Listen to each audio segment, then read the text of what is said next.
Hello, everyone. I see so many of you hopping on early. You know what they say about early birds. You just never know what you might get in the beginning here if you're hopping on early. So thank you for attending. We're so excited to have you on today. We've got a lot to cover. So as usual, we're going to get started right about promptly at 3 p.m. So make sure you don't go anywhere.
Hey, Rod. Hey, Jeff. Hello, Denise. Thank you so much for taking the time to be with us. Denise is coming to us from California, which we know there's a lot of recovering and rebuilding out there, and we're so thankful to have you on with us today. We are getting started in a little under 4.5 minutes, so make sure you guys don't go anywhere. There is a lot of content to cover today.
Hey, Charlie. Hey, Andre. So excited to have you guys on there. Luis coming in from chilly Connecticut. I feel that here in Michigan, we've been pretty chilled lately too. Looking forward to those summer months ahead, right? So excited to have you guys here. We're kicking off very soon.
Well, officially, welcome to our broadcast today. We are so excited that you guys have taken the time out of your schedules to spend with us. I see a lot of you chiming in from cold states. Where are my warm states? You guys have got to pop in the chat. Let me know. Send us some of that warmth this way. We could certainly use it.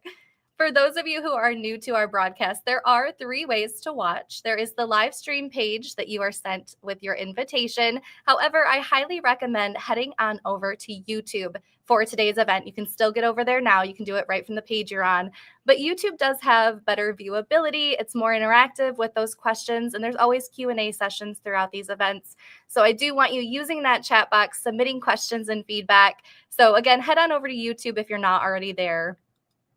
Now, one of the reasons it's so important to use that chat box is not only having your questions answered and being able to provide feedback, but we do kit giveaways. And in order to be in the kit giveaway, you have to like our Facebook page, subscribe on our YouTube, and be in the chat box interactive throughout the broadcast. That can be questions, comments, feedback, answering other partners' questions in there as well, or giving feedback to them. So just be sure that you're in there so we can make sure we get you entered. Now, as with any changes that come from elections, there are a lot of changes that might affect your clients. And so we want to make sure we go over all of that with you today. So to do so and dive in, I'd like to welcome in both Ryan and Kendra Maddock. Ryan and Kendra, welcome. Thank you so much, Heather. Welcome back, everyone. Hey. I feel like January took forever, 1,000 days long to get here. A lot has changed since our last broadcast, and we're here to break it down for you.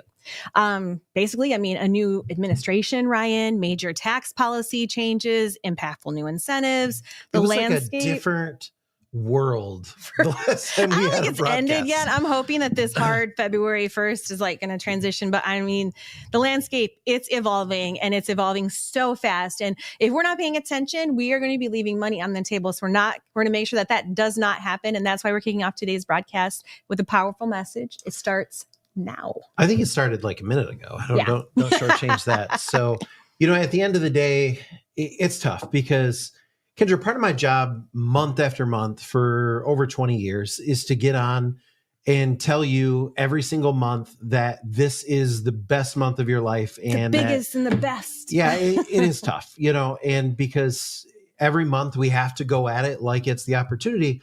And then it's hard because, and I don't want to sound cliche, but then something comes along like this, or when I talk to you guys back about PPP and ERC, that, listen, there's never been a time that the government was handing out trillions of dollars available. And, the more you go sign, the more you make. And, it's an urgent matter.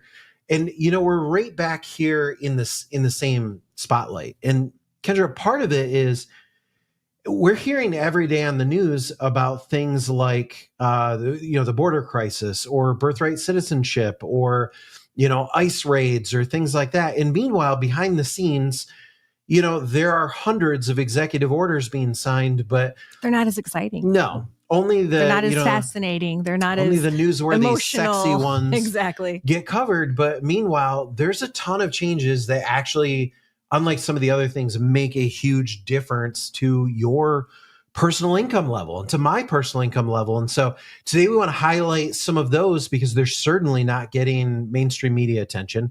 But before I do, I want to touch a little bit about the elephant in the room. Okay. Statistically, about half of you are really excited, and about half of you are really scared. About half of you love this guy and your guy got in, and about half of you's person lost. About half of you are, excited for the future, and the other half of you are scared.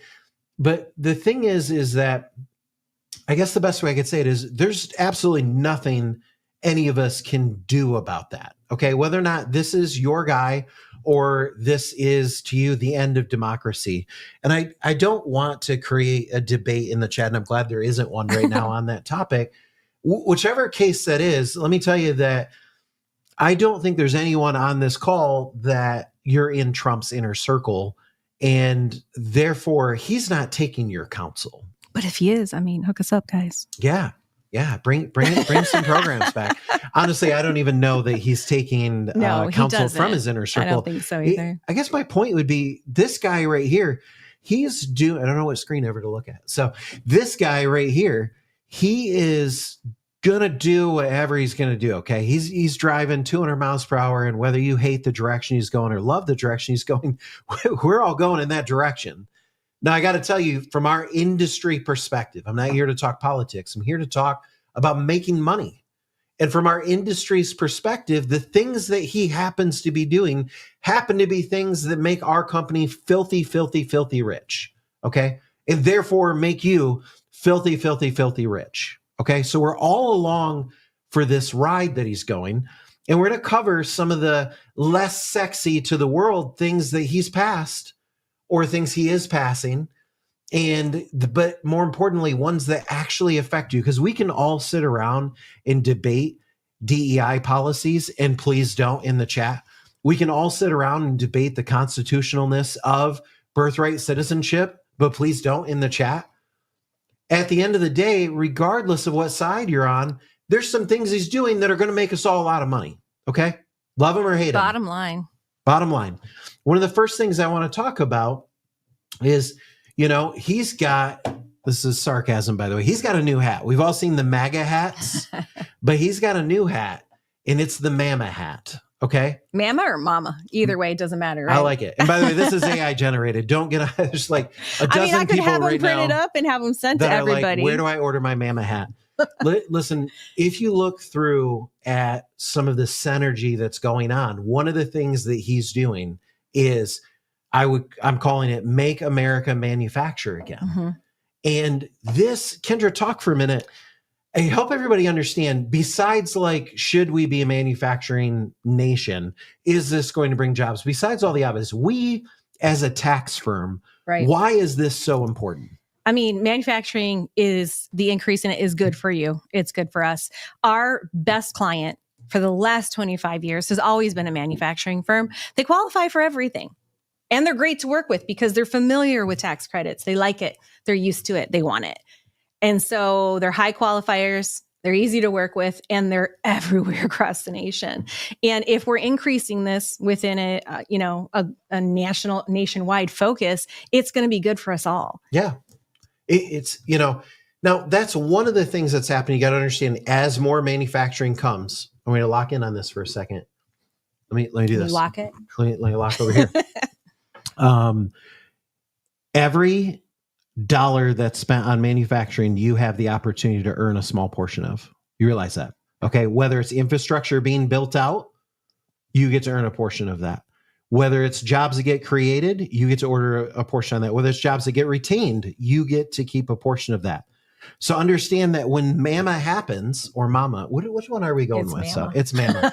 When Mama happens, we all make money. Okay. So if they bring tens of thousands or hundreds of thousands of new Mama jobs, then that's good for you. Okay. Regardless of your politics, regardless of anything else. Sorry, you were about to say something. No, that's exactly what I said. I was going to say, it doesn't matter where we fall on the line. What matters is what we do. And what we do is we bring cash flow to our clients. Yeah. And the easiest way to do that is through tax incentives.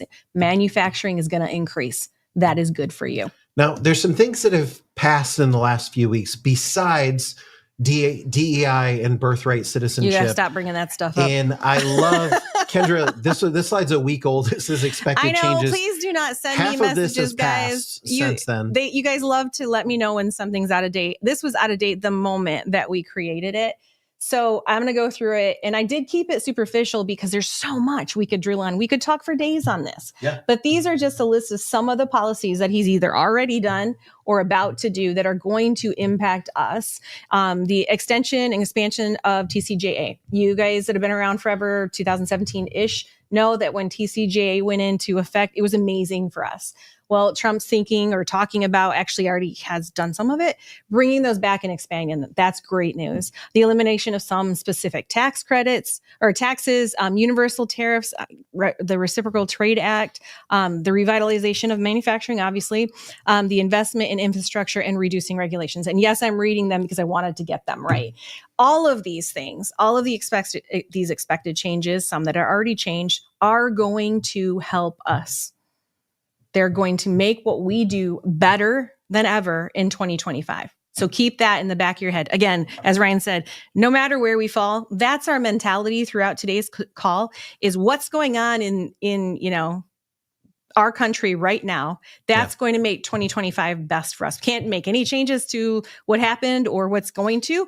Let's take advantage of it. Let's make it make us better. And let it consume us does absolutely no good. The only thing we can do is bring in clients because as we're doing that, they're able to capitalize on it. It's funny, Kendra, your slide was out of date this morning with universal tariffs because it had already passed, but now it's out of date again. Because 20 minutes ago, for anybody that didn't catch, he just signed it. Don't go look, but he just signed basically a hold off section with Mexico. So, you can't keep up on this. I'm exhausted, guys. I try to make sure that everything that impacts you all, tax credits, everything, that we're able to be aware of it, up to date on it, make articles on it, bring it into the broadcast. I'm tired.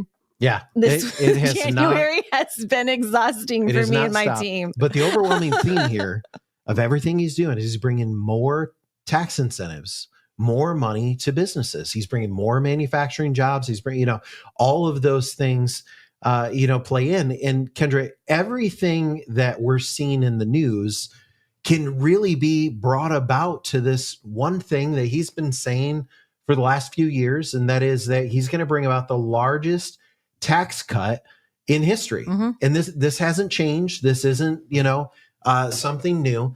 But one of the things I want you to understand is that we as a company, we can look and know exactly what he's bringing. And Kendra, I actually skipped a couple as you were talking about that I was supposed to talk about. But in addition to the expansion to, more manufacturing jobs, he's also proposed to expand how many companies qualify for R&D, the ease of use it is for them to take it. He's a massive proponent for the expansion of WOTC and having more employees qualify, as well as, and I don't want to take away any thunder, we're going to talk a little bit about some expansion to cost seg that's coming down. And for those of you guys who are asking, TCJA, Tax Cuts and Jobs Act of 2017. Go take a look at it if you care to learn more. But that's what we're talking about. So there's expansion and extension going on with that. So all of these different programs, we're not going to break down each and every one because that's what the tax management system is for. But I can tell you that we don't have to look and predict. We have an almanac of all sorts, right? We do. Because we base what an almanac bases things off of historic things have happened based on X, Y, and Z. We can do the same thing. We can look at what's happened historically. Yeah. I mean, he already did a term. So we know what he's going to do. We know what he's about. We know what kinds of programs he's going to bring. And more importantly, we know how he's going to implement them. The other thing we have his 2025 plan. So far, everyone that's shocked at everything that he's doing, I would say you didn't read his plan because he's doing exactly what he set out to do. So guys, when he's going through and he's saying, he's addressing the World Economic Forum here, he says, I will make the largest tax cuts in history. We have to look and say, okay, how's he going to do that? Because this affects our business. This affects your paycheck, your ability to make money in this space. So there are two ways that he can do that. There's two ways to get more money to the American business owner. And one way is you could reduce the effective tax rate, which he did in his first term. Yeah. And you can only do that to a certain extent without it just becoming blowing up in your face. He's not going to charge already done it. Canada 25% and then charge the Americans, income tax bracket 5%. Right. Okay. There's only so far he can do that. And so we have to look and say, okay, what vehicle is he going to bring this about in? Okay. He wants to get more business. He wants to get more money in the hands of business. What vehicle is he going to do this for? And the answer is we already know, and we know it two ways. We know that he's going to do this in the form of tax incentives and tax credits. Now, way number one that we know this is, Kendra, because this is what's in his 2025 plan. This is his vehicle. He outlined it, guys, and he's sticking to his plan pretty stinking close. Yeah. The other way, and I touched on it a few moments ago, is historically. And I'm going to use an example that many of you are probably not aware of. When ERC came about, Trump was in office.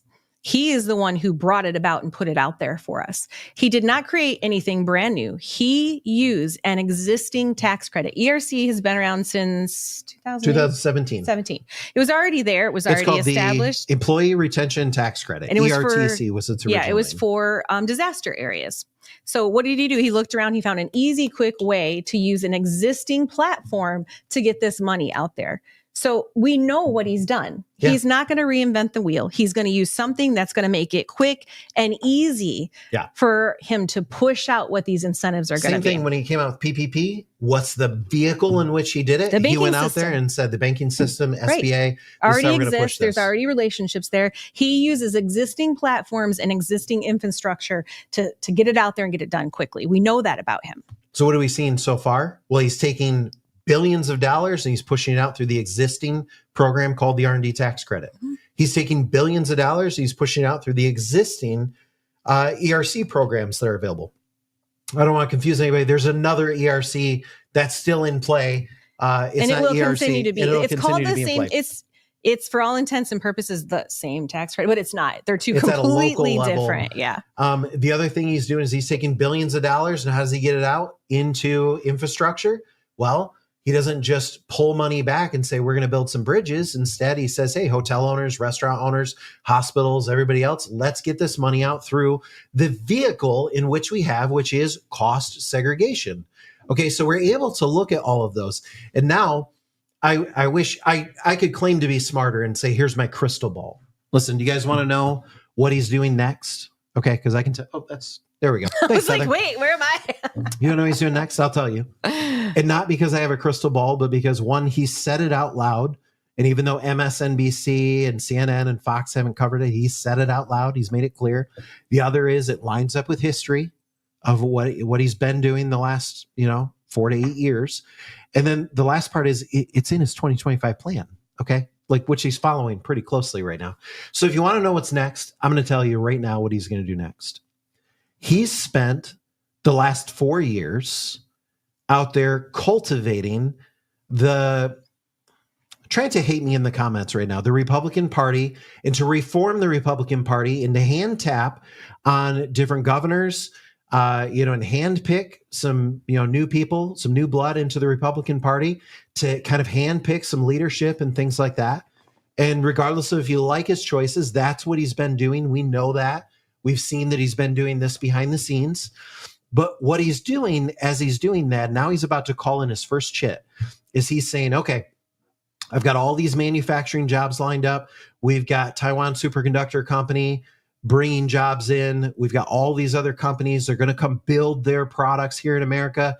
We're turning on tariffs so that people build their products here in America. Okay, but now you want the jobs? Colorado, you want the jobs? Houston, you want the jobs? Michigan, you want the jobs? Here's the requirement. He's tapping into those and saying, you've got to provide state level tax incentives to these companies. Okay. So as he's doing this, Kendra, this is exactly what we've seen. And by the way, in case you missed it, and I'm almost positive you didn't, these right here, this is not coming this quarter. These passed a few weeks ago. Okay.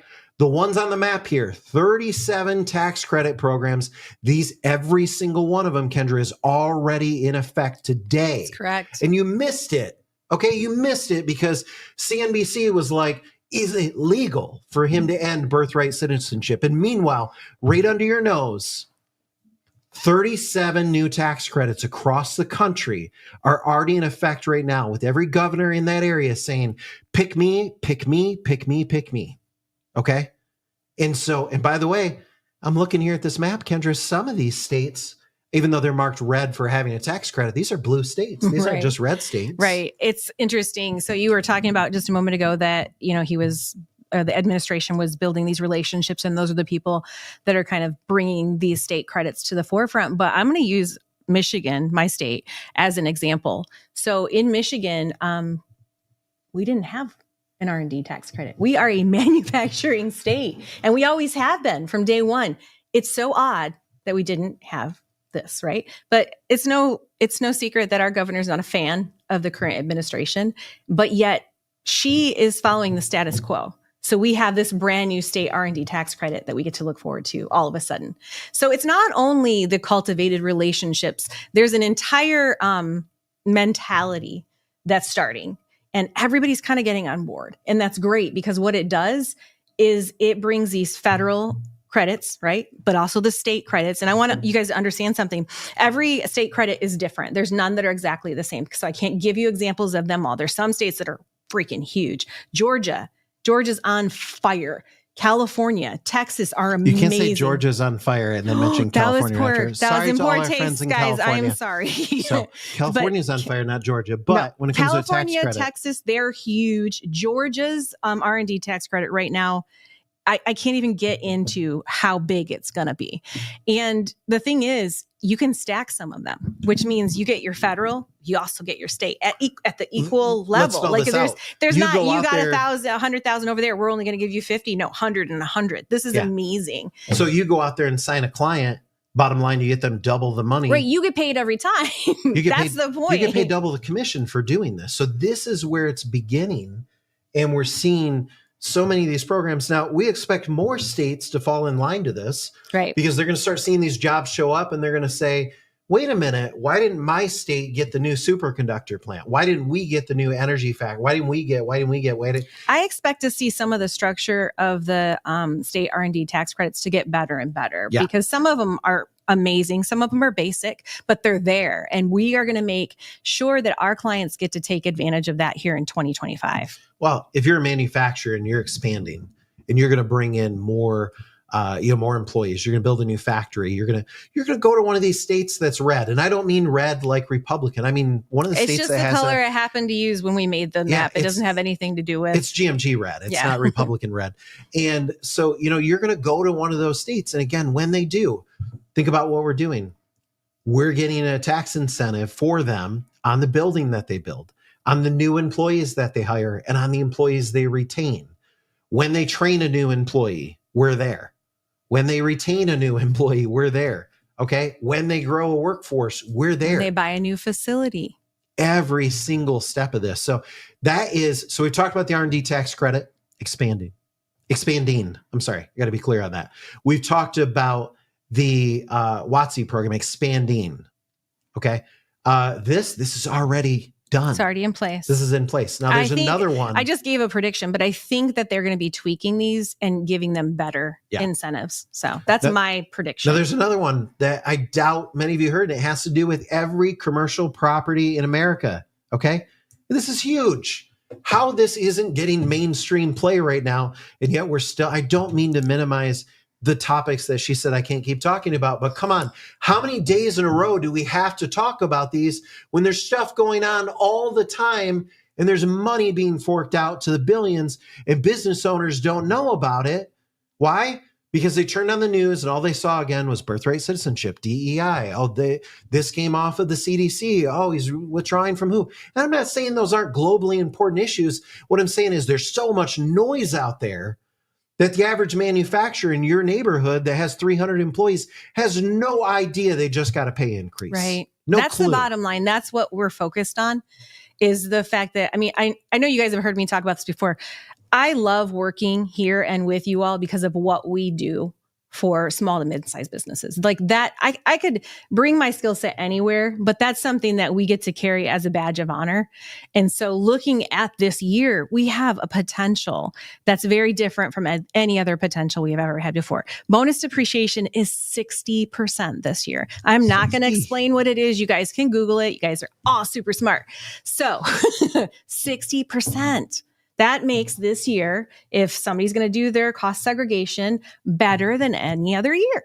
60%, guys. That's important. I love the simplicity of that. It's more money to the client. That's like bottom line. Which is what? And since we charge a percentage, more money, more to, money you. to you. Guys, are you like, I don't mean to be like, we're not selling Amway here, but are you ready to get rich? Like in 2025? Like seriously, are you getting this? I need to address the question. Every single day. Yeah. He's signing new stuff to give more money to business owners. When will TMS calculator be updated? Linda, it's not out of date. No, we do this in real time. Yeah, always. You need to get your clients in there running them. It's not out of date. It hasn't ever been out of date. So it doesn't need to be updated. Everything's in there. All you have to do is get your client in there.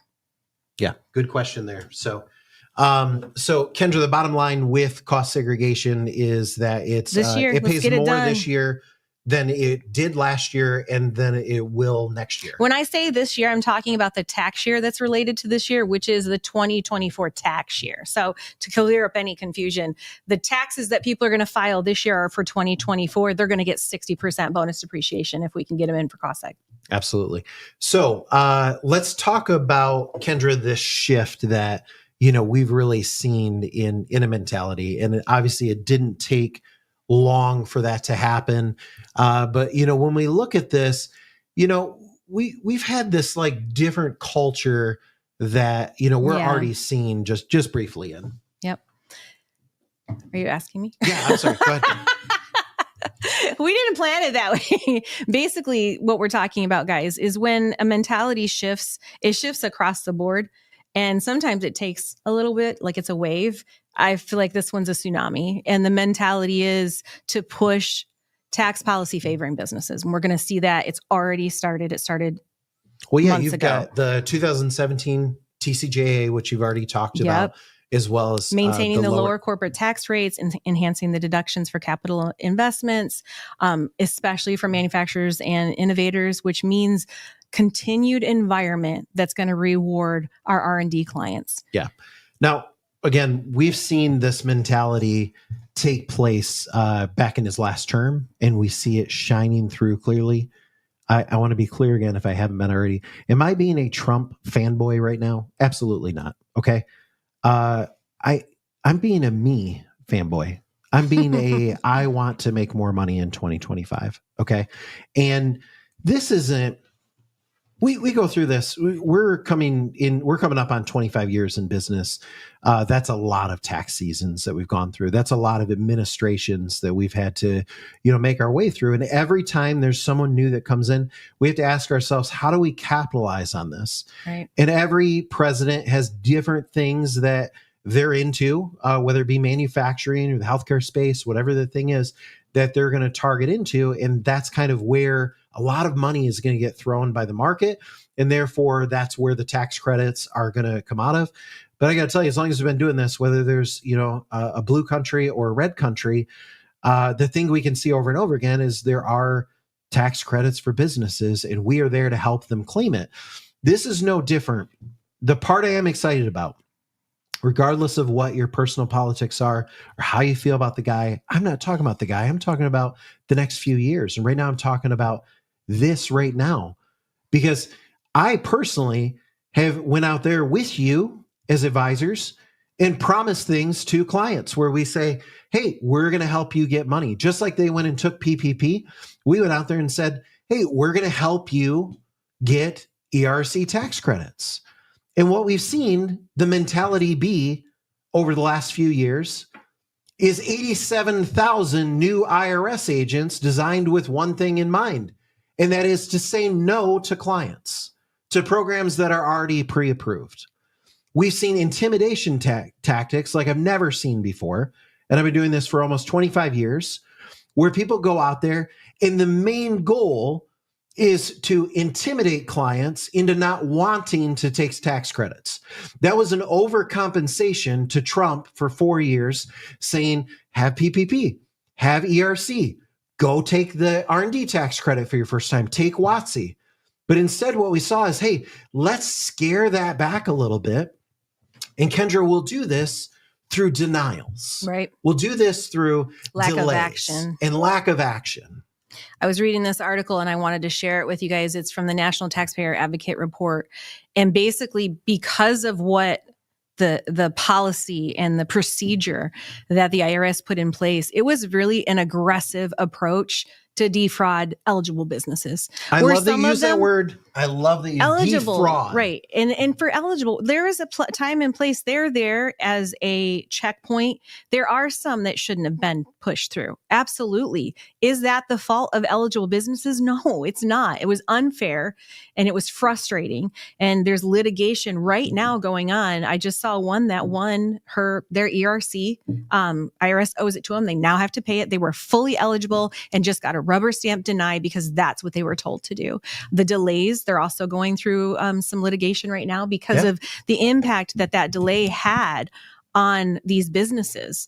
So whether, again, it doesn't matter. This approach was sickening when we saw it happening. We had never, Ryan, you touched on this. We had never seen, the IRS has always been an organization that processes and does what they've been put into place.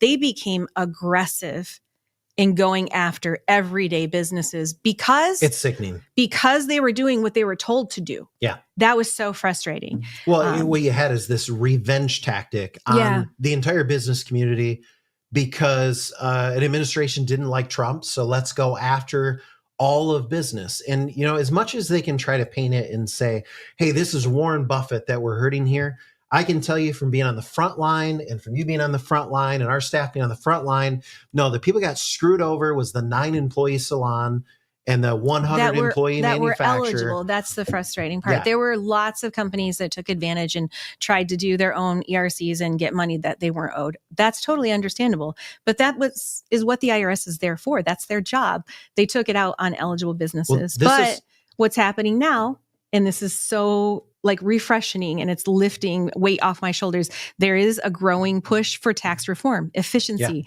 And we're seeing the shift already towards faster processing, easier access to the credits. That's what we have to look forward to. Yeah. I want you to understand, for those of you, if you don't remember with ERC, there were basically 5 ERC tax credits. There was 2020, that was one.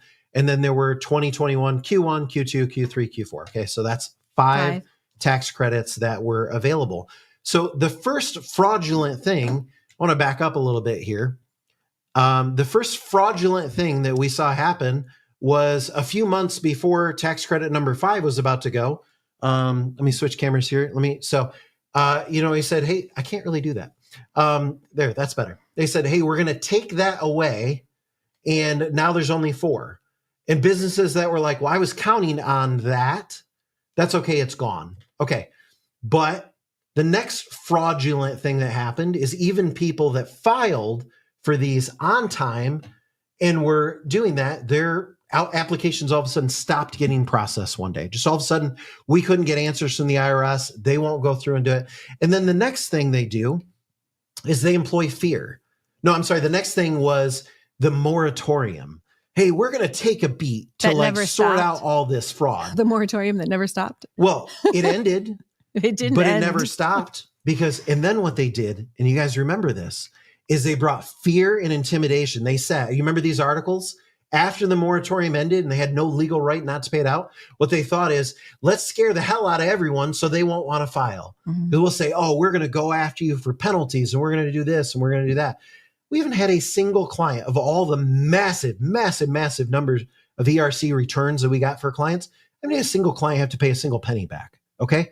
This is all, I'm going to use my one curse word for the show. Well, be careful. This is all complete bullshit. Okay. It didn't happen. What do you think I was going to say? I don't know. You're on a roll. And so, they're going through. And so this was the next thing. Fear and intimidation. Now we'll deny it. Okay. Like them or love them.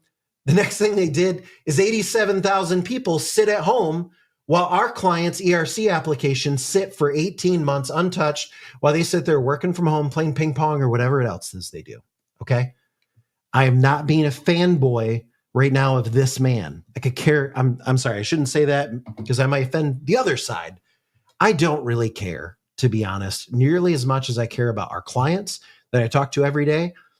My money, my kids, my family, no offense to anybody else in this world, but that's what I care about. And frankly, I think that's what you should care about. Okay.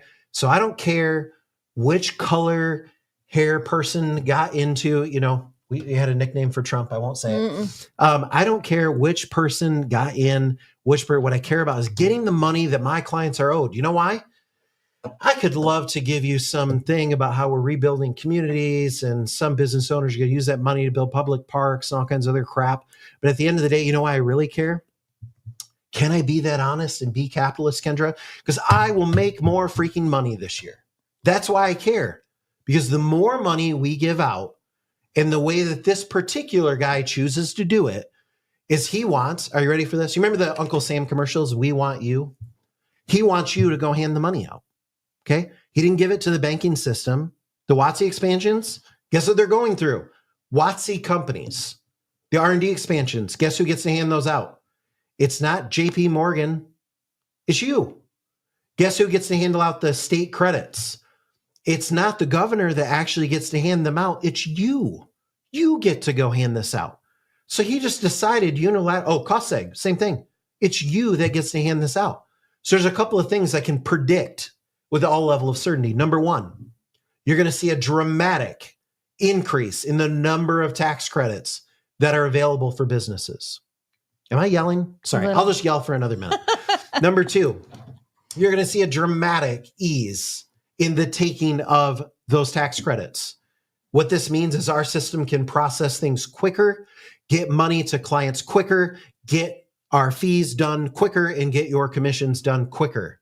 Okay? Bottom line, when Trump was in office last time, it never took 90 or 120 days to process a tax credit. I can tell you that confidently. I've been doing this for almost 25 years.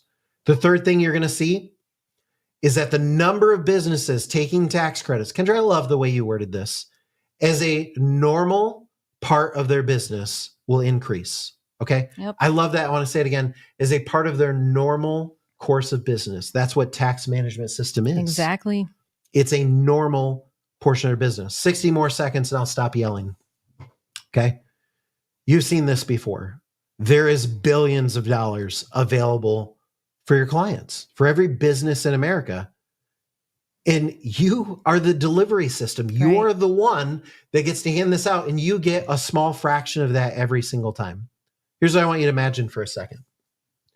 I want you to imagine that what if, Kendra, you could get a small little fraction of a penny for everything that happened in the GDP of America? How amazing would that be? Yeah.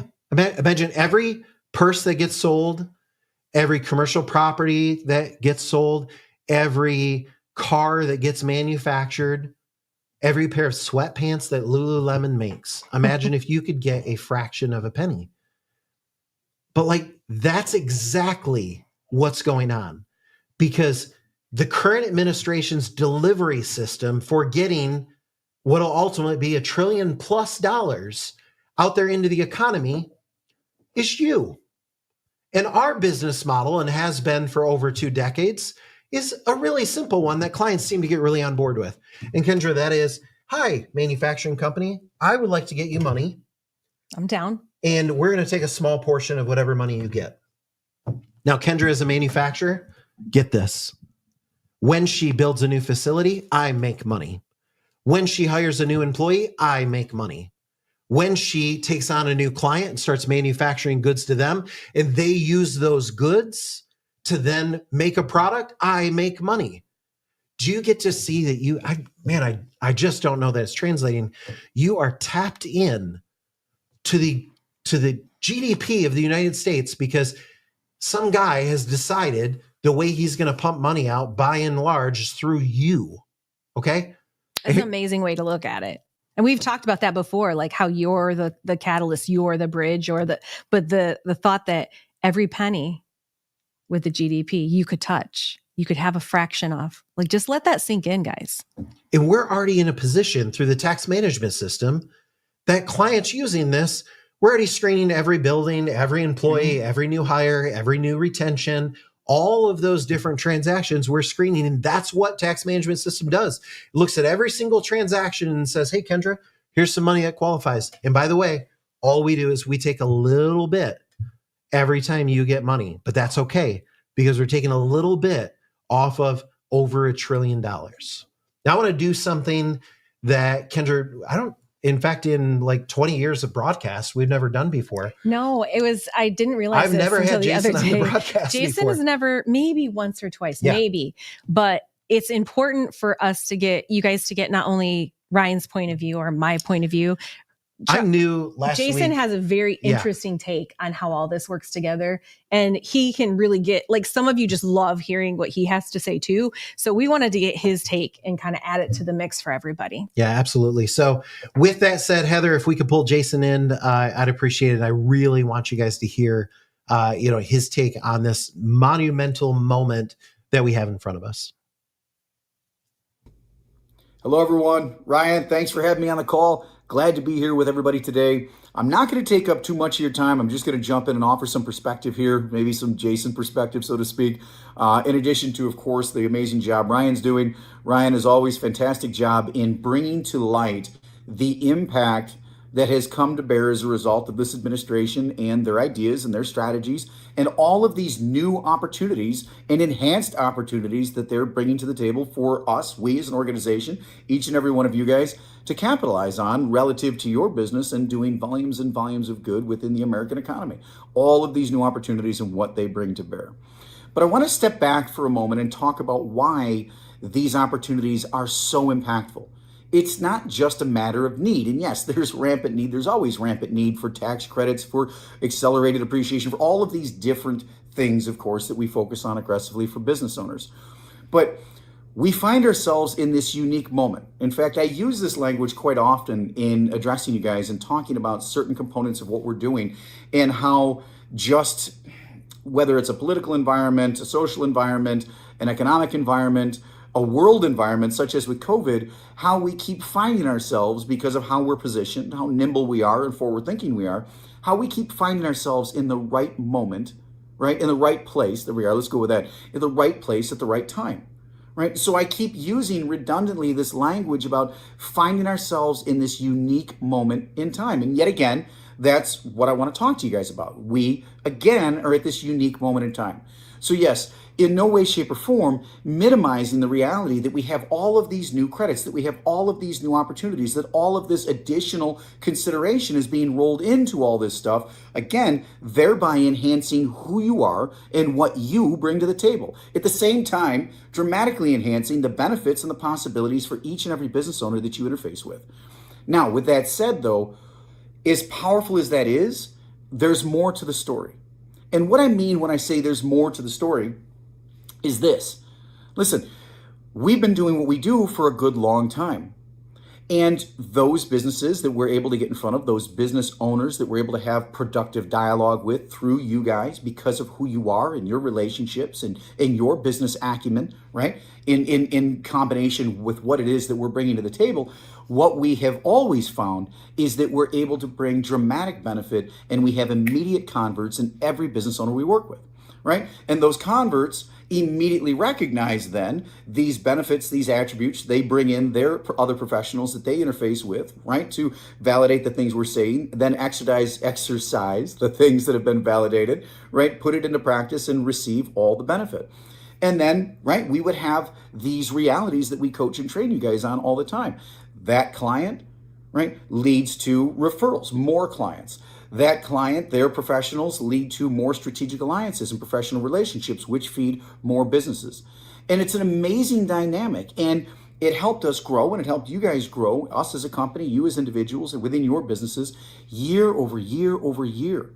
Right? And it was amazing. It was always been amazing these 25 years that we've been doing what we do. This constant incremental growth within the industry, the knowledge within the business space that we're bringing to bear through you guys in partnership with these strategic alliances, through their tax planners, and so on and so forth. But it's always been this incremental march forward, right? However many of you there are out there making noise in the business you bring in that we help you facilitate, close, and get paid on. And we have this incremental march into more and more businesses, more and more individuals within the US, recognizing the value, the potency of what we bring to the table, recognizing that there are, in fact, these benefits, these tools, these tax mechanisms in place to help them with their business. Help them not just in these times of need, but help them at all times, right? To navigate taxation, to keep as much money as is legally possible in their pockets so as to deploy that money within their business, which again has that trickle-down effect of the community and so on and so forth, and is great for everybody. As wonderful as that is, things got even better. Now, they didn't initially seem that way, right? We had a lot of folks, as you're sitting here now, if you've been with us 5 years, 10 years, 15, 20 years, we had a lot of folks that were getting concerned. And I'm about to talk about what that is right now, what it is that I'm describing. And Ryan, you touched on it earlier when you talked about ERC and the volume of credits that are sitting there because of what the IRS did, what the federal government did at the tail end of the offering that was ERC. What ERC did, guys, and ERC was a very exciting time. I know there's a lot of people on this call right now, those of you that were our agents, those of you that are newer to us, but you learned about this space fundamentally, the tax benefit space, because you were solicited by an up-and-coming firm, right, that decided to jump into this thing because the money was so prolific, the opportunities were everywhere, et cetera, et cetera. And when this happened, right? See, we were spoiled. Our agents, you guys out there that have been part of Stride Nation for a good long time, you know full well you were very, very, very spoiled for a good long time. Because hours after the tax credit was announced, we had a product for you. We were first to market, not by days, not by weeks, not by months, but by years. By a year plus, we were first to market. And you guys owned the landscape. There was nobody out there to compete with you. There was nobody out there to do anything, right? It was a wonderful, fat, and happy stage in everybody's life. Wonderful, wonderful, wonderful. Now, however, though, what did you meet early on? You went out there and you had volumes of people saying, well, we don't qualify for that.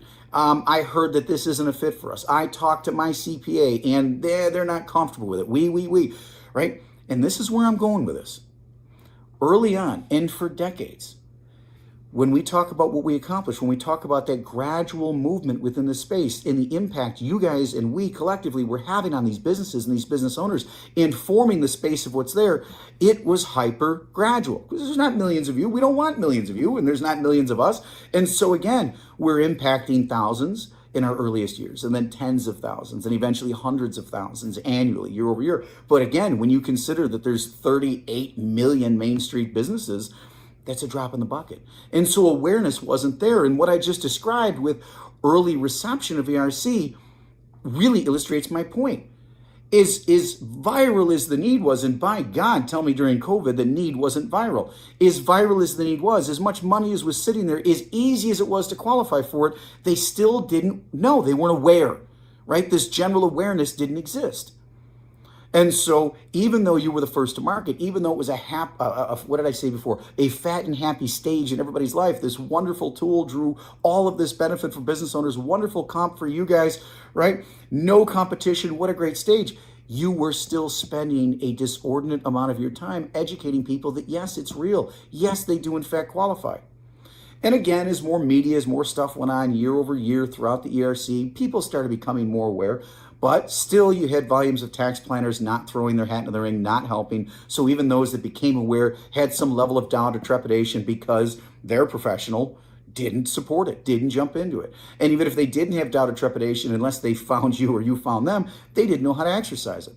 We've shown you guys this again and again. We have videos on it archived in the hub and elsewhere where actual recordings, actual news reports of folks talking about this, polling business owners, polling tax planners, and nobody had the answer on how to get it done, again, unless you ran into us or one of our people. Point being, as we progressed through those years of ERC, all of a sudden the up-and-comers started popping up. Right? And if you guys here at Stride that were here then are on this call now and you're listening to me, you're remembering, and I think you probably are anticipating where I'm going with this. What do you remember? Oh God, Chicken Little moment, right? The sky is falling. All of these new companies are popping up. What is Stride going to do? And we had to remind you guys again and again and again. We're not a one-trick pony. It's okay. I don't mind other people going out there and talking about this stuff, and I'll explain in a moment why I didn't mind. And those of you that were on those calls, you remember, right? We didn't mind because great, you can go out and you can offer ERC, or you can bump into a Stride advisor who can offer 30 plus benefits. You can bump into a Stride advisor who's working with a company that's been doing what we do for a quarter of a century, not somebody that has no background whatsoever in tax benefits and tax credits and achieving these things and documenting them properly. And they popped up in the last 2 months, 3 months, 4 months, 5 months, 6 months, whatever the case may be. There was a drastic disparity in knowledge, background, experience, even experience simply within that tax credit. Again, remembering we're the first to market. So I had no concern whatsoever, because if you guys are out there doing what you're doing, if you're leveraging the content we create for you in the marketing toolkit, if you're having your dialogues and you're introducing yourself, these people are just setting up pins for you to knock over, right? Who wants a one-course meal for a greater expense at a lower quality restaurant than you can get the 5-course meal at the 5-star restaurant that's been there for multiple generations, and volumes of drinks and desserts and every other darn thing that comes with it? I know I come up with unique analogies all the time, guys, but you get what I'm saying. It was the perfect world for us.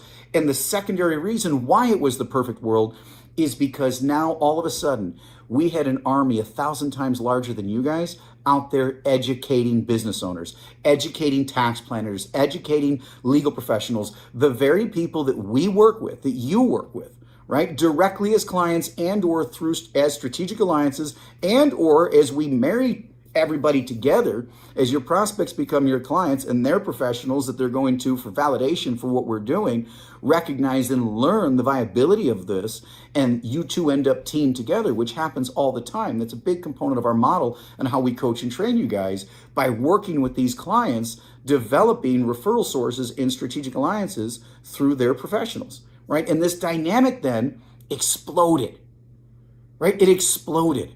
How many of you made more money in 6 months with ERC than you did in a year, in 2 years, in 5 years, at any other time in your life? But see, then the second thing happened that, again, I told everybody was going to happen and why I wasn't afraid. Eventually, ERC was going to go away. Right? As it was built, we had sunset dates for it, so we knew absolutely ERC was going to go away. Also, we're tied into things, right? We hear the rumblings, we pay attention to stuff, we're tied in, we have, I don't want to say we have advanced knowledge, advanced information, but when you're tied in at enough levels, you hear the rumblings. I guess better way to say it, you hear rumblings, you hear insight before others do, and after doing what you do for a quarter of a century, you can connect the dots and very accurately anticipate where things are going. And we told you guys ERC is going to die early. We told you guys it's going to get shut down. And we also told you guys that when it does, the best of all worlds will have come together. And that is, we owned the market. We yet again demonstrated our superiority. We yet again demonstrated our unique capacity to be first to market on all topics. Yet again, we demonstrated our ability to marry not one service with the clients that need the benefit, but rather dozens of services, dozens of benefits across the full spectrum so as to impact every single business you get in front of. We demonstrated ourselves to be the leaders yet again. And then this army showed up. They drew massive waves of awareness, ravenous levels of desire to participate, and they did exactly what I told you guys they were going to do. They went away. They went away. There's not a single one of them still standing. Not one. So here we are now. Right? I'm about to wrap up. Here we are now, guys. We're in this environment where ERC, Johnny-come-latelys, and millions of people did an incredible, amazing, oh my God, what a favor job for all of us. You, we, every single one of us. They went out and they showed the world of business owners, right? The most moneyed up people in this country control $35 trillion of wealth. They showed them these things exist. These things are real. You don't just need to be starving and dying to benefit. There's a wide range, a wide spectrum of opportunities that are here. And if you're not making them a part of your business, you're not going to survive. And if you're lucky enough to survive, right? If you prove me wrong, you're never going to thrive to the potential, to the capacity you could. Any moment you're giving away a single tax dollar, you don't need to give away, much less tens of thousands, hundreds of thousands, even millions of tax dollars. because you're not using tools that exist and individuals and entities, mechanisms to exercise this stuff. You can't possibly achieve what you could otherwise achieve. And you don't need to train them now. You don't need to convince them now. You don't need to get us on with their professionals and educate them and convince them. They all know at this point. That's where I'm going. They all know, as amazing as these new tax codes are, and by God, they're amazing. These enhancements, these new benefits, this new stuff, all that's coming down. This is absolutely a seminal moment, a holy cow, once in a lifetime moment for you guys, for us, for all of us, but unlike any other time. Unlike any other time, we don't have to train anybody anymore. They know, they get it. They're ravenously looking for it. All you need to do, as I've said so many times on other calls, all you need to do is let them know you're here. We're showing you how to do it. We're giving you the marketing toolkit. We're giving you all the stuff you need to get out there and communicate with these folks who you are and what you do, so that the work that was done by the Johnny-come-latelys who couldn't compete with you, by you guys that were stuck with those simply because you didn't know us, and now you're here. We are back to that environment, guys. We're back to the environment. We have no competition. We have a ravenous market. We have more unique, powerful, and enhanced tools than ever before. You have every mechanism you could possibly want to get out there and communicate directly, to get out there and communicate remotely, to lean, call on demand, lean on your team leaders. You have everything you could possibly want. Now is the moment. This, again, as I said before, this is that unique moment in time that yet again we find ourselves in. And the only question is, are you going to capitalize on it? So I'm going to get back to Ryan. Ryan, bring this thing home. And guys, recognize the moment for what it is. I appreciate the fact I was able to jump in here and offer my perspective. I hope it did what it's intended to do, guys, which is to say it brings reality home. The reality is unique moment in time, guys. Let's capitalize on it. Thank you. Thanks, Jason. We're so glad we were able to have you today. And I mean, that's a great way to say it. Yeah. Unique moment in time, but that's the reality. And we have to see through all this other mess and clutter to be able to focus on that. Yeah. I think what we want to do now is, I've got, as usual on a broadcast, Heather, you don't have to switch to it yet, but I've got my screen ready to share. But I want to answer your questions, because at the end of the day, what this really comes down to is, I think that you see that there's money to be made. I think you see that it's worth your while. I think that you see that we have a huge head start, that we can get out there and start going through this. My question for you is, what do you need from us? What do you need to know, to be able to go out there and bring a client in? And so start pouring your questions in. Kendra and I will flip over to Starred, and Heather, please promote things to Starred, because that's where we're looking. So what do you need to know to be able to go get a client? And I want to set this up just a little for a second. And that is that, Kendra, there's two ways people do this. One is you set up a client, and the other one is you book a call.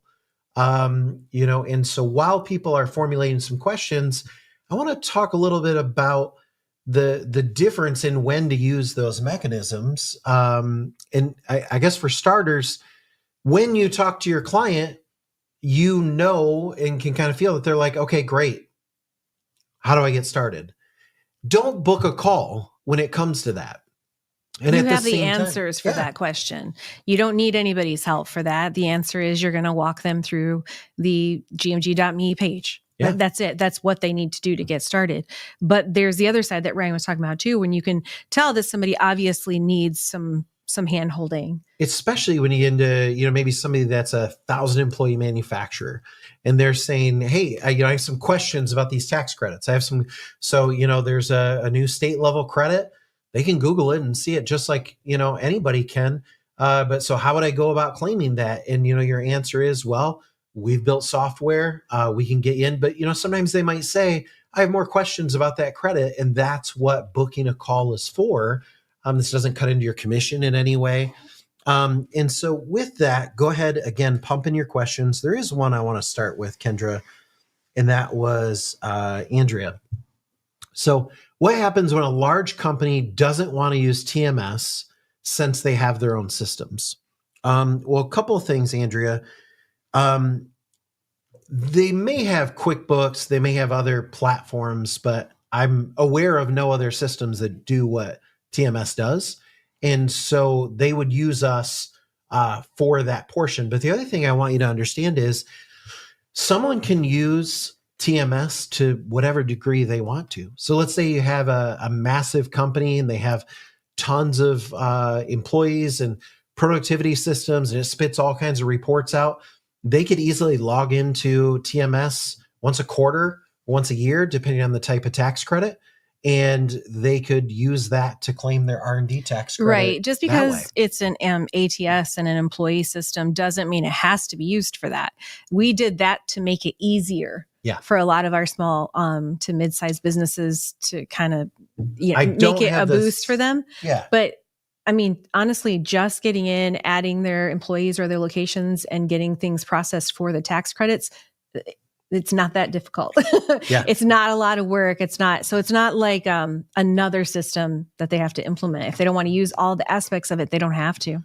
Reed, this is a really good one. Where's a list of all of our services we offer? Heather, you can cut to my screen for a second. So I want to show you something. And in order to do it, Reed, I'm going to go to your landing page. So I'm in the toolbox right now, which I'll post a link to in just a minute. I should have started there. I'm at the home page. And at the top, we've got scripts and templates, and we've got landing pages. Okay. On the landing page, there are two different versions. There is a basic one that everyone has access to, and there's a premium one that has some premium features that's part of premium marketing. It has some explainer videos, some different things that cost us a lot of money to produce, and therefore come at a $99 a month fee. And there's one clarification. Yes, please. The left-hand side, the one that's available, that's an amazing landing page. We've been using it for years. It converts. The one that Ryan was just talking about is a full website. So there's a big difference between the two. I just wanted to make that clarification. They are both going to ultimately get a client to, this magical place right here, which is what we call the calculator, the survey, different things like that. Activation, no matter what approach. module, it's all this. So if I've got a manufacturer with 100 employees that hires 20 people a year, has some annual payroll, they own one commercial property, and I'm getting to your question in just a moment. So they are a manufacturer that did their purchase in 2017 for $3.6 million. And from there, we're going to ask what states they have operations in, and go through. So you see right here, to answer your question, where's the list of our services? So the way we say this is that we search over 100 local, state, and federal tax incentives. Okay, so there's two different aspects. One of which is I'm going to tell you that the big main ones are three, and I'll show you that in a moment. But at the end of the day, we look at over 100 local, state, and federal programs. What this is doing right here, this 761,000 that's on your landing page, that has your name, your phone number, your email address, all the sales get tied back to you, is we just instantly in real time, based on what counties they have operations in, all these different factors, which, by the way, guys, this might seem kind of overwhelming, but really, you have to fill out more information than this to buy a pair of sweatpants from Lululemon. Think about it. Okay? Think about that. There is hardly any information here. When you really look at this, that only took me a moment to go through. And in the background, we just searched 100 local, state, and federal programs. So that's the first part of your question. The other thing, and I'm going to flip over to the premium website for just a minute. This is the fully functioning website. I'm going to mouse over services for a minute, and you can see that we break our services down into a few categories.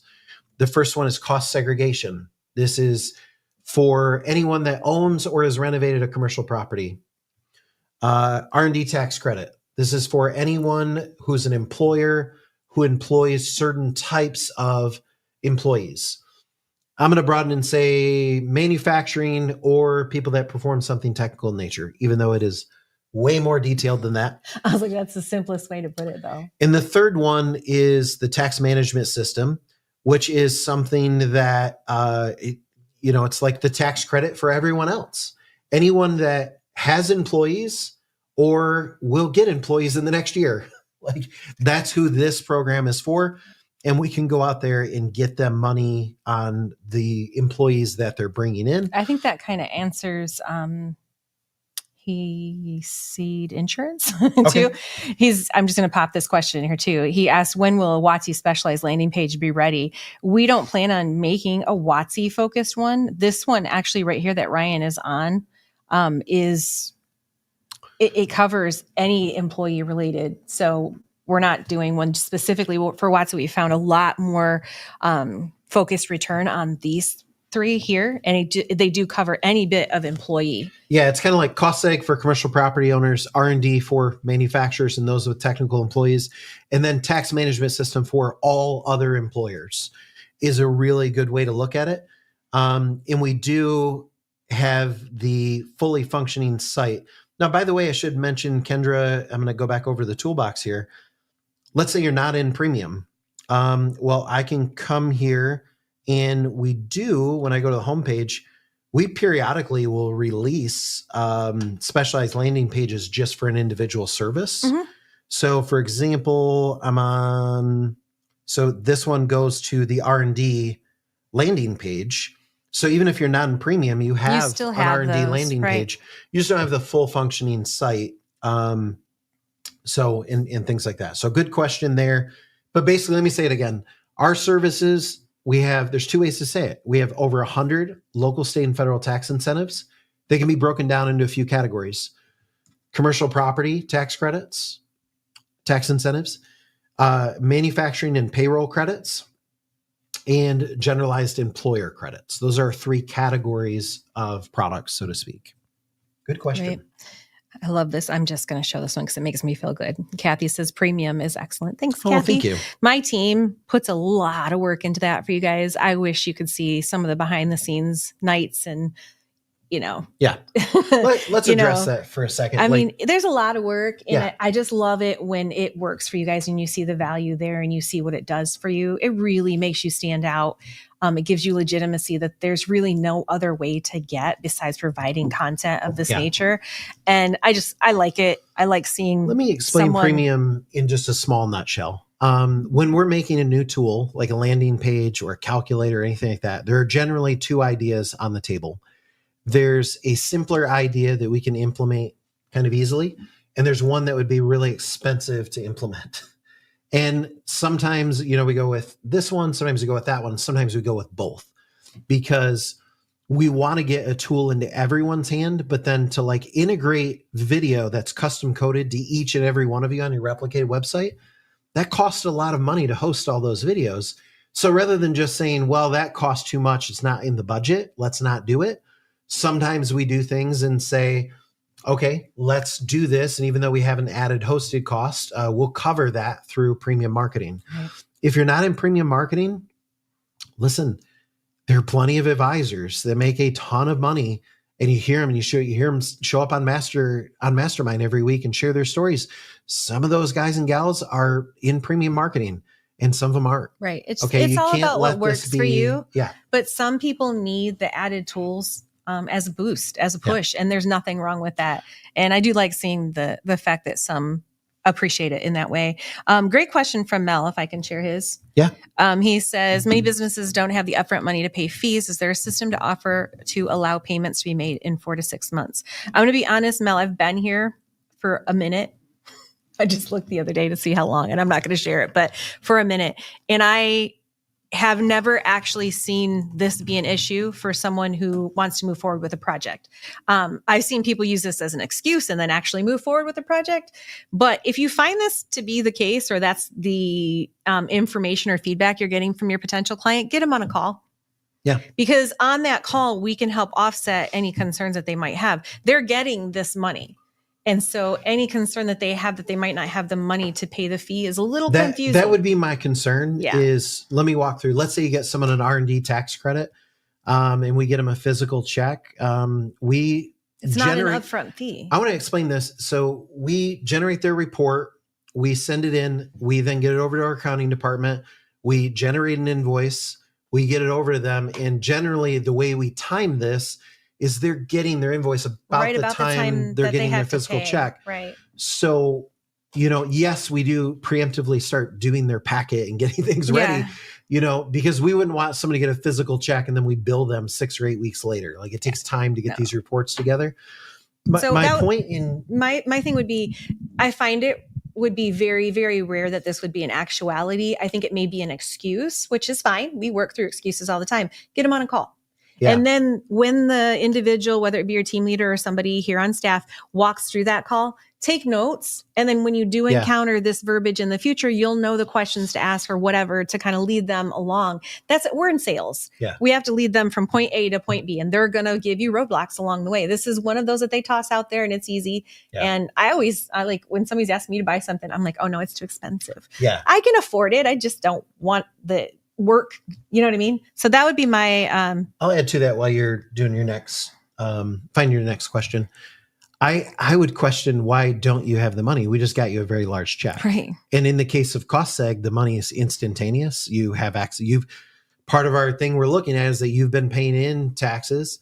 So you get access to that money back, that money you have set aside.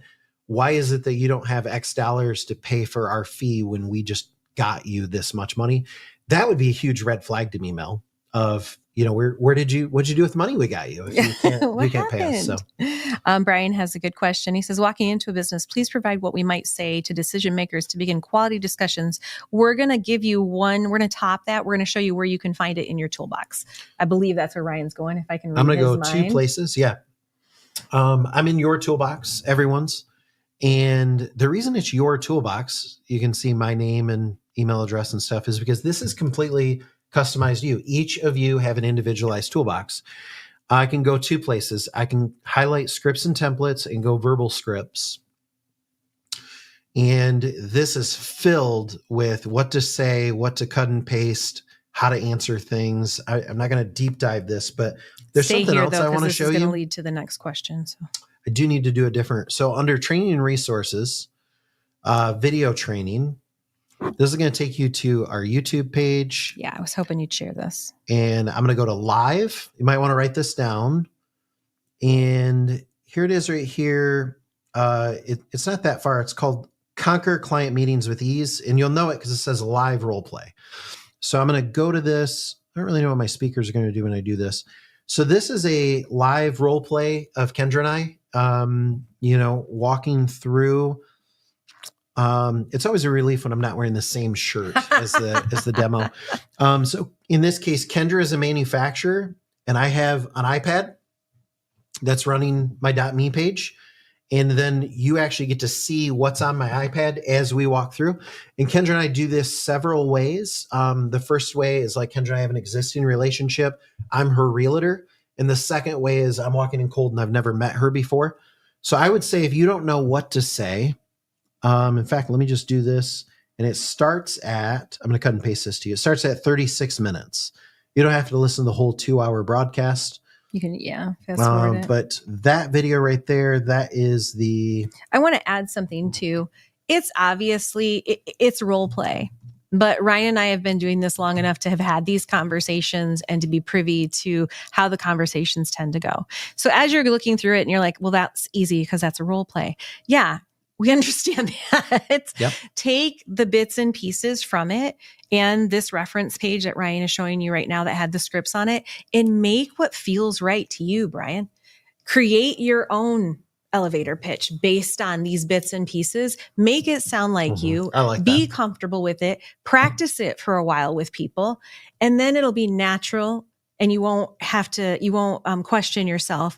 And the funny thing is, we always get, well, what happens if I get a question that I don't know how to answer? I get it. I would be terrified if I was about to have a conversation with someone that I'm supposed to be the professional and they ask me a question and I don't have it. Yeah. But we have a little tip and trick or a little special back pocket. Yeah. The Uno card, whatever thing that you get to do. You can literally say, you know what? That's a great question. I'm going to get you on a call with an expert. Pull it up. You open your phone. What time works for you? You aren't expected to know everything. That's so completely beyond the scope of what anybody can supply these days. But you have the answer in the fact that you can get them on the phone with an expert immediately. Kendra, I want to address almost like every second or third broadcast. No one did today, I don't think. Someone says, hey, when are you taking the words ERC and PPP out of the toolbox? We're not. This is not in error. Let me show you this real quick. I'm on a, hey, Kendra, I hope all is well. Hey, did you guys take the ERC tax credit or that PPP thing? Yeah, we did. And it actually helped, but I wish that we could get some more money. Well, those are both temporary programs that Congress never renewed, but there is 2.3 trillion in pre-existing programs that have been around for decades. Now, we've actually built this quick little tool that helps see what you'd qualify for. It only takes about 60 seconds. Can I walk you through it? Awesome. Okay. PPP and ERC being on the website is not a mistake. We are referencing something very real that business owners got tens of thousands or hundreds of thousands of dollars off of. And they can relate to. Associate. Yeah, thank you. It's tangible to them. And so when we use something that they saw for years and many of them got actual cash from, it makes a reality out of what we're talking about. So yeah, I love it when you guys try to help me and tell me there's an error. I love it. No, you don't. There's a great question here from Steve, and it kind of, we're in the same spot to answer it. So Steve says, I've brought a couple clients to the platform. Both have been derailed by their CPA. Sorry. Are there best practices in pre-qualifying potential clients to overcome the wasted time of going through the process to find out the accountant discourages the client from proceeding? I'm going to add a couple things and I'm going to let you take over. And before you do, Kate or Chris or Steve or any of you, if you want to weigh in on Pitch this, in, yeah. I would like to put your comments on screen unless you've already jumped to other calls. But Kendra, go ahead. Ultimately, it's the client's decision whether or not they're going to move forward. I'm not going to lie to you and say, I've never seen a CPA say, no, your client shouldn't do this. Of course they do. Some of them can feel a little threatened by what we do. We don't do their job for them. We're an added bonus. We partner with so many CPAs for that very specific reasons. Can they feel threatened as if we're giving their client advice that they should have? Sure.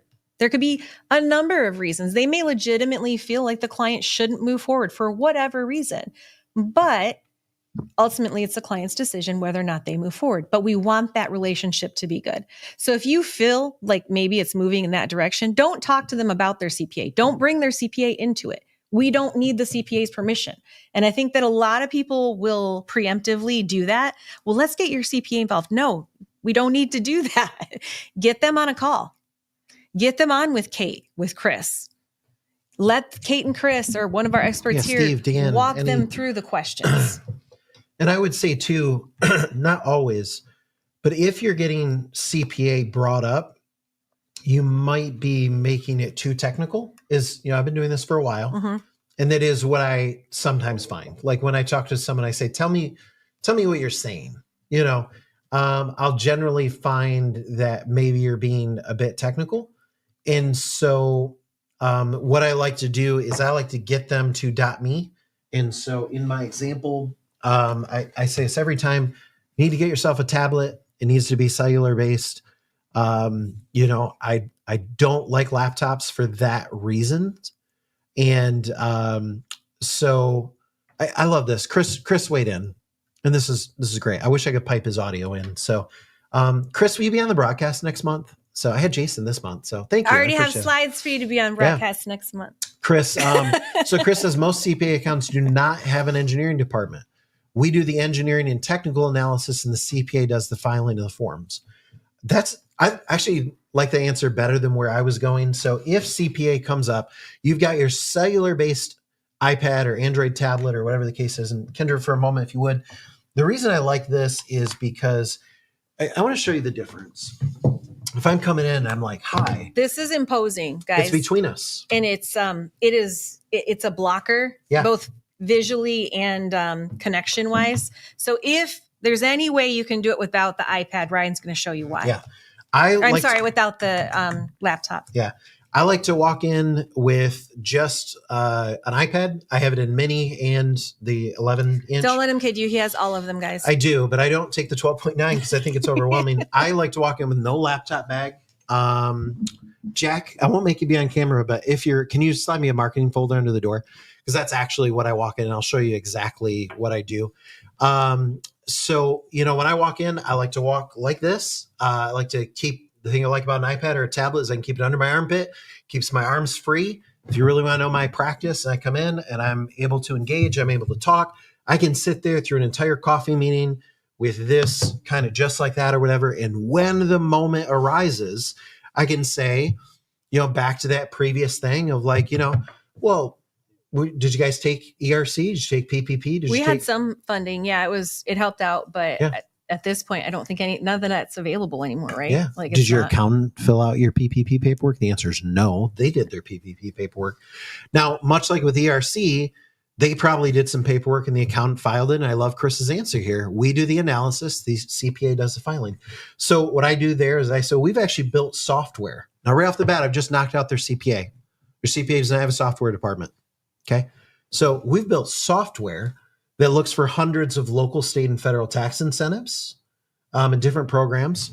And so right now I want to see what you qualify for. Now, if Kendra throws at me, well, my CPA does that. Well, did you guys get the state of Michigan manufacturer's tax credit last year? Did you get a physical check from the state? Oh, no. No. Oh, okay. So, well, that's fine. Listen, generally what I find is, and here's how I'd explain this. I forgot who asked the question.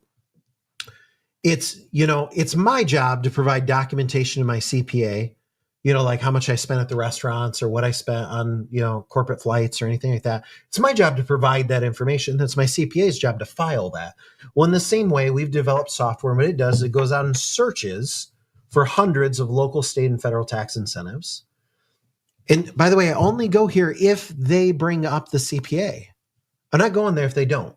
So if they don't bring up the CPA, Kendra, we've developed software. It looks for hundreds of local, state, and federal tax incentives. Now, how many employees do you have here? And I just go in. I'm in the survey. Okay, whether I'm on the phone or I'm in person, this is how I like to do it.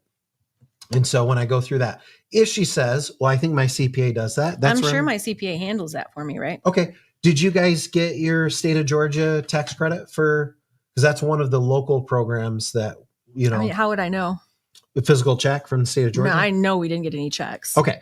And that's fine. Listen, we work with CPAs all the time. And what I tend to find is that it's a CPA's job to file the information that you gave them. Right, okay? right. So if you don't tell your CPA that you went out to a business meeting and spent money on lunch. He makes me give him everything. Yeah. But if you don't do that, he's not taking a deduction, right? Right. If you don't give him your fault. flight info, you don't get the deduction, right? Right. Okay. So same thing here. If we don't get the analysis to your CPA, how would they ever know? Because I doubt they have a software department. That's legit. Okay. So our software, it's kind of like QuickBooks. And this is lock onto this analogy for those of you if you've struggled with the CPA. Never bring this up unless they bring up the CPA first. So Kendra, just like QuickBooks, you use QuickBooks in your organization or whatever accounting software, you hand that info over and your CPA files it. Think of this like QuickBooks for tax incentives. You're going to use this all year.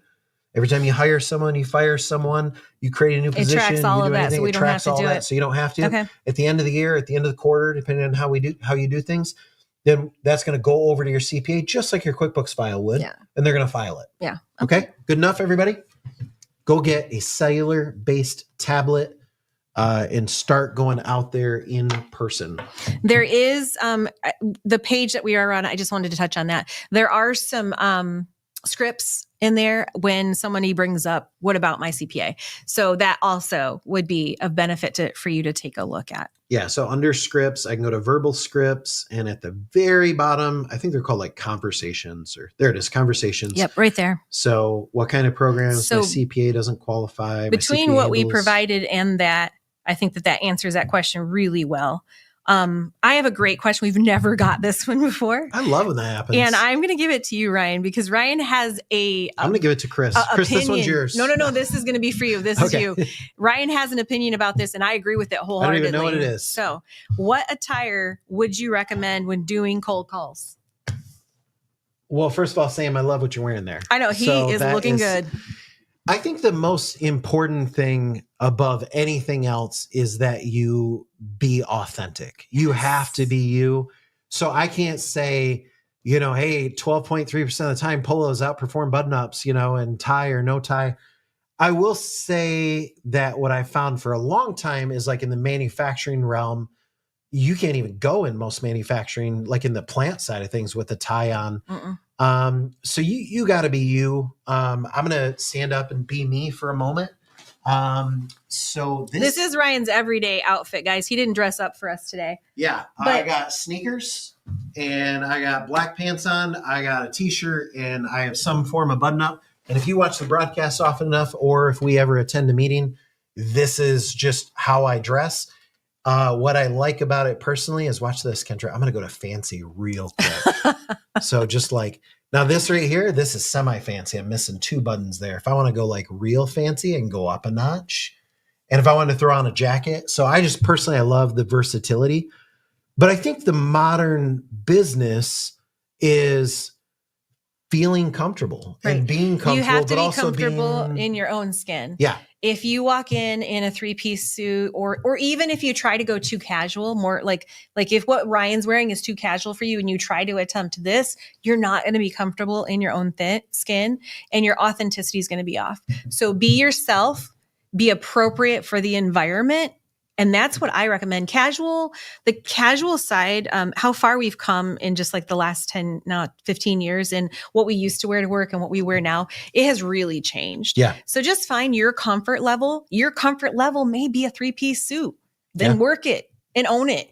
And they're going to feel that. It's going to come across. But make sure it's appropriate for the environment. And if it's not, just scale it back a little bit. Yeah. For some of you, if you're in financial services, certain financial services and certain types of clients, you may be in a suit every day, and there's nothing wrong with that. Yep. While you're finding our next, I'll take an imperative question, and that is from Larry, and that is, what size is your iPad?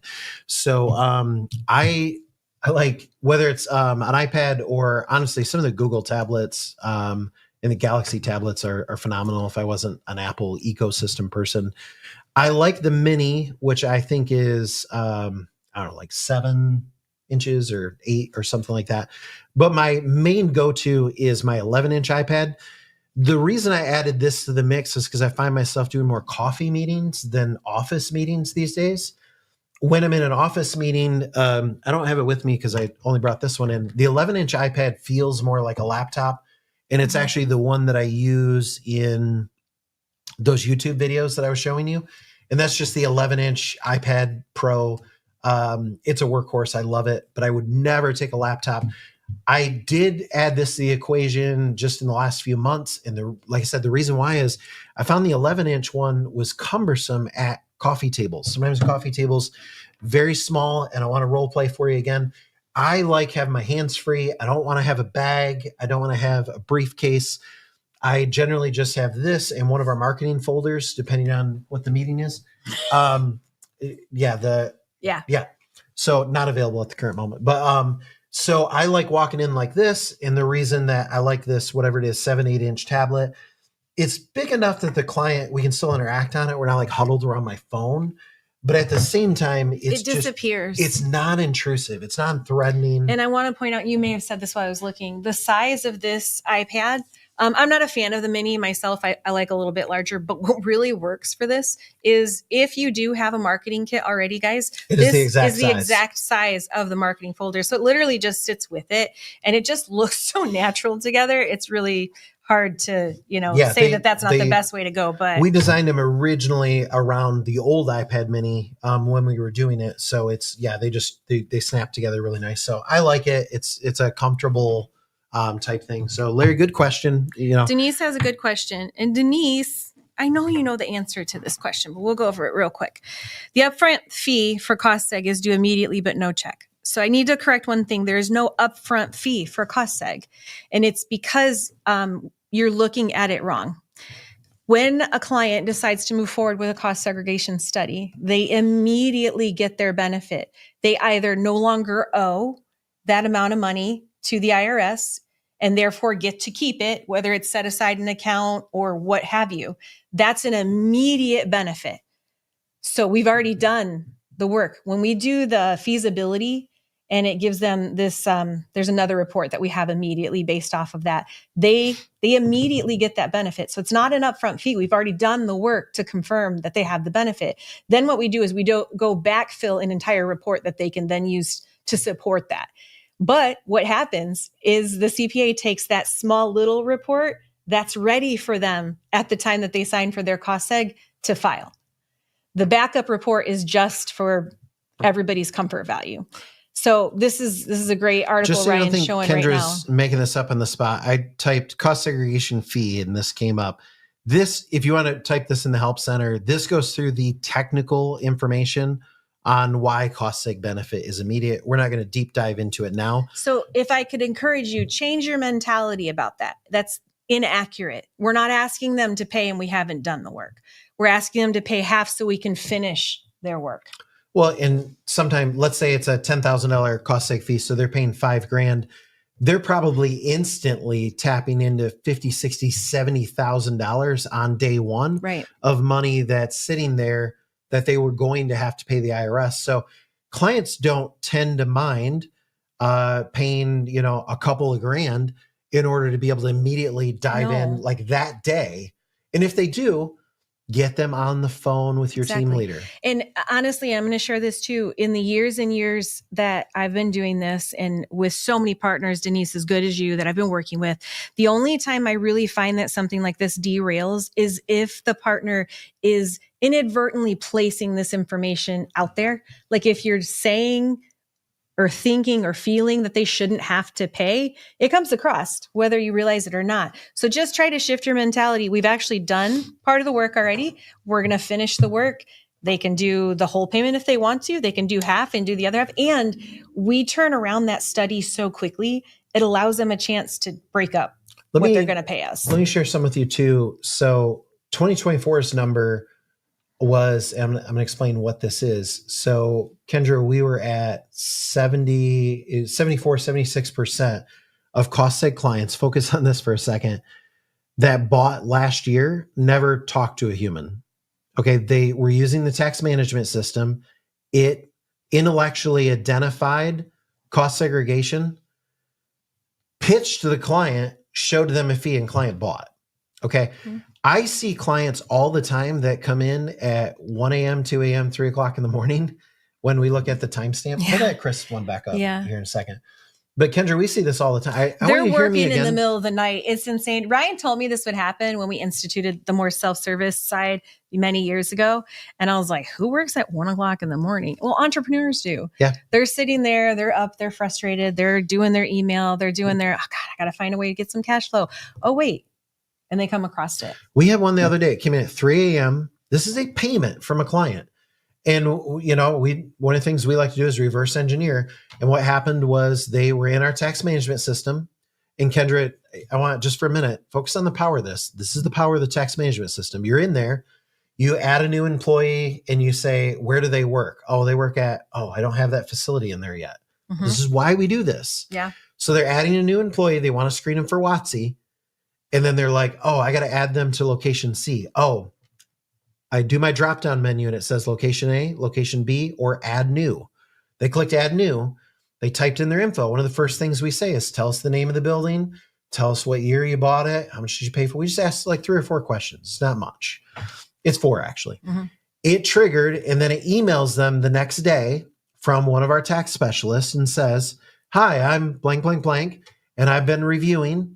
And this happens all automatically. I would love to tell you that every morning the tax experts come in and they do it, but it actually happens automatically. Beauty of email automation. So at 8 a.m. the next day, we say, hey, I was reviewing this and I see you had a new property. And we say, my name is blank and I work in our property division. I've actually identified a new program that you qualify for because you have a new property. Here's a copy of your report. It went there. Client did nothing. Right? Okay. 4 days later, we email them again that says, hey, I sent this over the other day. We're up against some tax deadlines. You have 2 options. I could either hop on the phone with you, click this link and, book a call with me, or you can forward this over to your team and have them get started right away. Client clicked and went. And at 3 a.m., we got a purchase. Okay. And that money was available to the client instantly. So whichever path they do, it's going to go through. And like Chris said, he's done nearly 1,000 of these. It's never been an issue. But I do want to say, Kendra, as you go on to our next question, that none of this would have happened if you hadn't gotten your client to .me. all the magic happens because you got them to run a calculator. And the most important thing you could do is go run this hundreds, if not thousands of times, as many times as you can, because that's where it kind of starts. Good. Another question from Denise, I see. No, she was just saying, giving us more info. She said, thanks. Information helped big time. In some background on the client. I would try to get him on a call still. Yeah. That's what I would do. You've invested a lot and it looks like you have a relationship with them. So that would be my recommendation. Any other questions we want to take before? So I'll say we have time for maybe 2 more. I don't know. When they put the business name, I don't know what to say. This gentleman asks if we can get some success stories. I'm going to call you Mike. You look like Mike. In the social media post. Sure. I can make that happen. I'm not going to guarantee a timeline, but I can make that happen. Real quick. So there's a couple of things. One is Heather, could you show my screen? Thanks. So on the homepage, I'm going to go to scripts and templates and social posts. And there are a lot of social posts that are here. When we ask, what do you need? This is great feedback. So this is something you feel like would be a good addition. It's, simple, easy. I love it. Yeah. I do want to show you on your product landing pages and on the premium landing pages. There are a couple. Generally, like, for example, if I go under industries, manufacturing, let's say I was going to send this to a manufacturer. So there will generally be case studies, quotes, things like that from clients. So, and then we also include them in some of our videos. There's a couple social posts. I may need to pull them back into the rotation, but there are a couple that are like testimonial type ones. But I plan on revamping a lot of the social posts in the next 3 months. So I will keep your I want to show, before you take our last question, let me show you how to book a call with Chris. And I don't know why I'm having so much trouble with names today, but Chris, Kate, Dan, Steve, like everybody that, and forgive me, I'm just kind of tired after so much prep work in the last few weeks, but I want to show you how to book a call with your team leader. And for this one, I'm going to pretend that I'm using my premium site. If you guys have questions about this, now's the time to add them. Yeah. So I'm here, although you can access it even if you're not in premium. So all over there's Let's Talk, Book a Call. Okay. And so Kendra, let's kind of role play this out, or scenario this out, I should say. Scenario number 1 is I know Kendra and I want to email her to have her book. And in which case what I would do is I would come over to the toolbox and I would go to email templates. I would pick one of the templates, like someone you have a previous relationship with, and I would change this link out to be this Let's Talk link. So see this Let's Talk link? That's your link. Pages/let's-talk/ your advisor number. And so what I might do, Kendra, is I might come in here and I like this email template a lot. You can change these. You can fine tune them, of course. They're all editable. Make them sound like you. And cut and paste in. You say, hey, I'd like to book a time that we could go over this. And you change that out. That's way number 1. Way number 2 is I pick up the phone and I call Kendra. Hey, Kendra, how's it going? Good. How are you? Good. Let me cue up here. I'm going to go to verbal scripts for a second. So how's the family been doing? How's the new real estate, whatever the case is? Blah, blah, blah, blah, blah. Yeah. Blah, blah, blah. Hey, let me ask you, did you guys take ERC or PPP a few years ago? Oh, after COVID or during COVID? Yeah. I don't remember how much it was, but yeah, we got some money. Okay. So those were, the reason I'm asking, like a lot of my manufacturing clients took those, but they haven't taken some of the new state level programs that have come out. They haven't taken the new federal program that's came out last year. I wasn't aware that there was anything new that was available. I had a feeling that's the thing I'm hearing over and over again. Listen, what I want to do is I need to get you on the phone with our specialized tax department. All right. I'm really busy, so it can't be like a big sales thing. It's somebody I can ask questions and like they'll be able to hook me up. Let me ask you something. How many employees do you guys have? 203. 203. And let me just ask you one more question. Actually I have 2 more. How many employees do you guys hire per year? 50. Okay. And if you had to ballpark Oh, wait, that's just one of our facilities. So you want everybody? Yeah. Like for entity? Yep. We're looking at just over 1,000. Oh, 'Cause we have 1,000 We have employees. a big site. I thought you were talking about where we're at today. This is my Okay. small plant. Gotcha. And, ballpark, what's your annual payroll? Yeah, exactly. So it depends what I state. can't math right now, guys. Yep. So, especially once you up to 1,000 employees. Wait a minute. Well, listen, let me tell you something about this call that, we're looking at here. What I'm seeing for other manufacturers that are about your size is around 2 million in benefit. You're kidding, right? I want to set up about a 10-minute call. So we've got somebody in our office, Steve Langley. Okay. And, he is our manufacturing specialist, works specifically on manufacturing programs. And let me get you a calendar time right now. Okay. That's how you do it. Okay. And with any existing relationship you have, you're going to call, you're going to go through. Other thing is you bump into somewhere, you have coffee with someone, same thing. It's with them though. It's how's it been going? What's going on? How's business? What are you guys trying? So what's the plans for 2025? Like, what are you guys going to expand? Money.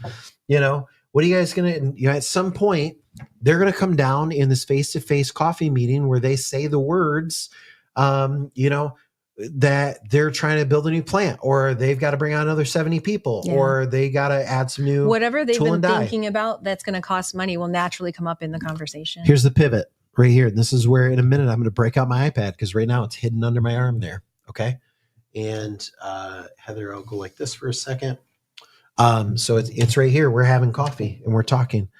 You say, oh, so that's, you guys going to have to borrow for that, or at today's interest rates? Yeah. We're just going to make it happen. Yeah. I mean, I get it. You can't turn down business, No. So if you're growing, you're growing. Just refinance when it's time.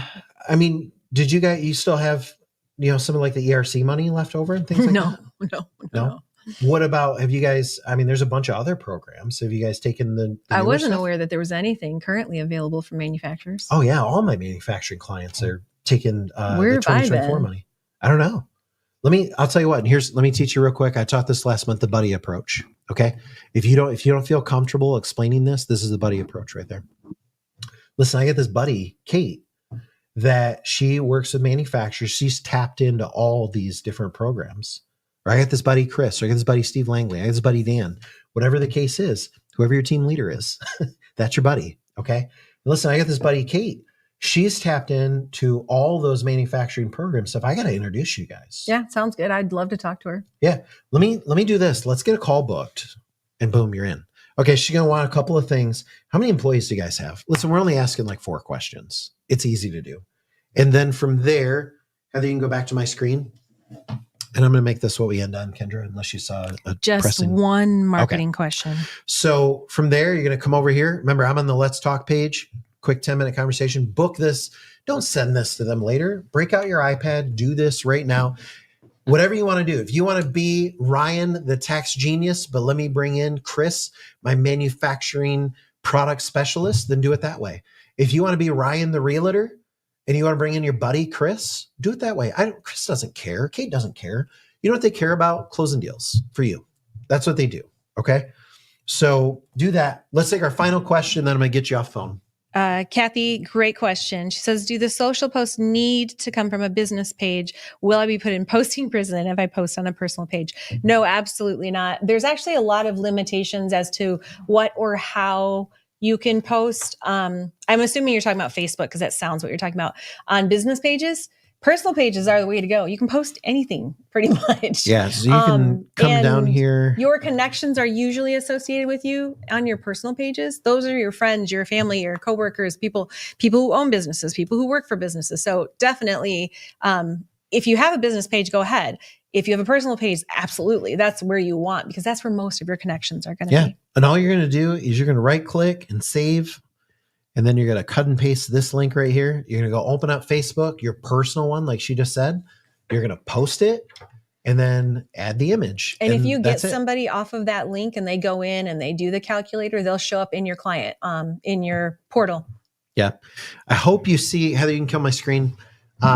Listen, let's close out with this.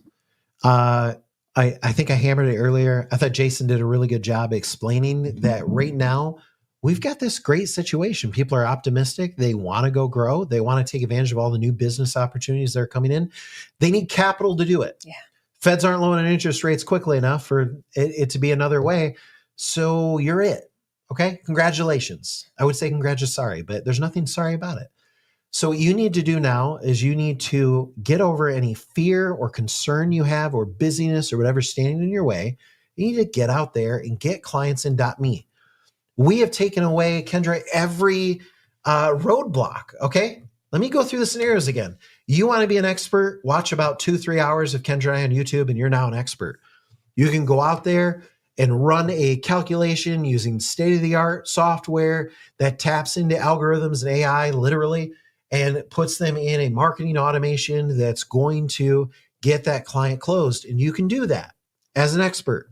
Or you could have a company, XYZ Financial Services, but I have a tax division. Chris is in charge of my tax division. You can do it that way. Or you can be Ryan the realtor and bring in a buddy. You have no excuses not to make money doing this. And I can tell you, as someone that was there from day one when ERC started, and when I say day one, I mean 2017, okay? To be ahead of the curve is where you want to be with this. And right now, every single day, there are new programs. Kendra and I are not going to have a broadcast every single day to tell you every new program that goes into effect. What we're going to do is our software engineers are going to continue to tweak our tax management system as tax code actually goes through and changes, as programs become available. That's our job. Your job is to get thousands or tens of thousands of people each over to your .me page in either one of two things. Get them using the system, or get them on the phone with your buddy, or get them on the phone with your tax director. Listen, Chris doesn't care if you say you're his boss, and like, hey, I've got a tax division. Chris heads up my tax division. No problem. He doesn't care. He just wants to get in front of your client, get your deal closed for you. But it does start with you. We have no marketing arm but you. Okay? So you've got to get out there. And I don't mean to, but like my paycheck is counting on you getting up and going out there and talking to people. And I think we've given you everything to do that. I want to tie that together. Yeah. Ryan said it starts with you. Our topic today was it starts now. Yeah. That's it. Absolutely. So thank you, everybody. We'll see you in about a month. In the meantime, I expect you to climb the leaderboard and get some clients in the system and get them in there quickly. So thank you, everybody. Have a great day.